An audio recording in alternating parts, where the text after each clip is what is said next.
Hello, আসসালামু আলাইকুম। চলে আসছি আরও একটি নতুন ভিডিও নিয়ে। গত ক্লাসে আমরা দেখছিলাম কাউন্ট ইফসের কাজ। আজকে আমরা সাম ইফসের ফর্মুলা দেখব। আপনারা যারা আমার চ্যানেলটিতে নতুন তারা আমার চ্যানেলটি সাবস্ক্রাইব করবেন, পাশে থাকা বেল আইকনটিতে ক্লিক করে রাখবেন নতুন নতুন ভিডিও পাওয়ার জন্য। তো আমরা শুরু করি। সামের ফর্মুলা। সামের আমরা অনেকগুলো ফর্মুলা জানি সবাই, ইজি সামটা অনেকেই জানে। তো আমি তারপর সামের কয়েকটা ফর্মুলা দেখাচ্ছি, কয়েকটা ওয়ে দেখাচ্ছি আর কি। ফর্মুলা তো সেম। শুরুতে আপনি ইজ ইকুয়াল টু দিয়ে সামটা কল করতে পারেন। ইজ ইকুয়াল টু দিয়ে আপনি যে রেঞ্জটা সিলেক্ট করে এন্টার দিবেন, সাম চলে আসবে। আবার ধরেন আপনি এটাও করতে পারেন, সাম ফর্মুলা কল করতে পারেন। এসভিএম দিয়ে এখানে ডাবল ক্লিক করে রেঞ্জটা ধরবেন, এন্টার দিবেন, আপনার এখানে সাম ফর্মুলা চলে আসবে। আপনি চাইলে ফর্মুলা ক্লিক না করে এখানে একটা ওয়ে আছে, সেটা হলো আপনি জাস্ট এখানে এই সেলটাতে আপনার যে রেঞ্জ আপনি সামটা টানতে চান ওই সেলে ক্লিক করবেন। এইখানে ডান পাশে উপরে ট্যাবে দেখবেন যে একটা সাম অপশন আছে এখানে, হ্যাঁ, আইকন আছে।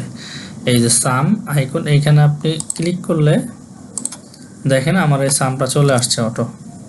হ্যাঁ, আপনি আর একটা জিনিস করতে পারেন, সেটা হলো আপনি এখানে এই সেলের মাউসটা ধরে কিবোর্ডের যে কন্ট্রোল আছে কন্ট্রোল প্লাস দিবেন।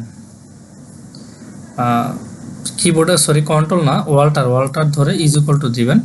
ওয়াল্টার ধরে ইজ ইকুয়াল টু দিয়ে এন্টার দিলে আপনার এখানে চলে আসবে সামটা গেল। এরপর আমি সাম ইফের ফর্মুলাটা হলো আপনি শুরুতে ইজ ইকুয়াল টু দিবেন। ইজ ইকুয়াল টু দেওয়ার পরে আপনি এইখানে আপনি ডিরেক্ট রেঞ্জ ধরে কল করতে পারেন। শুরুতে আমি সাম ইফ, এই যে এখানে ডাবল ক্লিক করব, দেন আমি রেঞ্জ ধরাইতে পারি।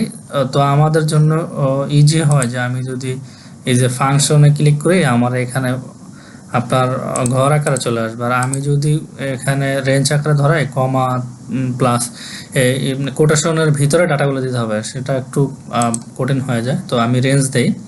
শুরুতে আমি রেঞ্জ দিলাম যে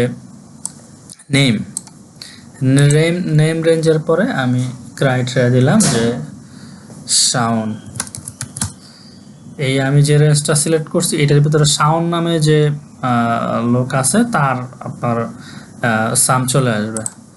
সাম রেঞ্জ কি হবে, আমার এই সেলের মধ্যে যে রেঞ্জ আছে সেই রেঞ্জ আসবে। এবার আমি যদি ওকে দেই, দেখেন সাউন্ডের ৯,৫০০ টাকা চলে আসছে। এখন এখানে দেখেন সাউন্ড এটা ৫০০, এখানে সাউন্ড আছে ৫,০০০, এখানে আছে সাউন্ড ৪,০০০, তাহলে ৫ আর ৪ ৯ আর ৫ ৯,৫০০ টাকা চলে আসছে।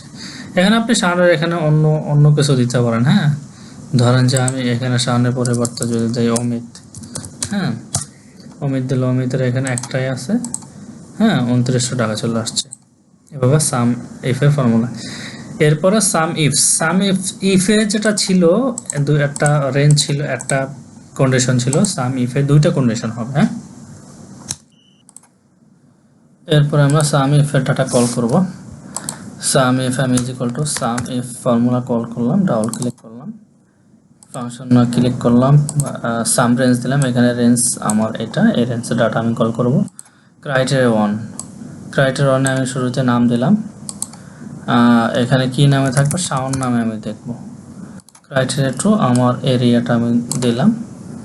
ক্রাইটেরিয়া 2তে আমি দেখব ঢাকা এরিয়ার ভিতরে কি আছে। এবার যদি আমি ওকে দিই, দেখেন আমার ৫,৫০০ চলে আসছে। এখন দেখেন সাউন্ডের ঢাকা এরিয়া এখানে আছে ৫০০, এখানে আছে ৫,০০০, ৫০০ ৫,৫০০। এইটা কিন্তু ধরে নাই, কারণ এইটা বরিশাল এরিয়ার মধ্যে। হ্যাঁ, এভাবেই আমাদের ৩টা ফর্মুলা কাজ করবে। ধন্যবাদ সবাইকে।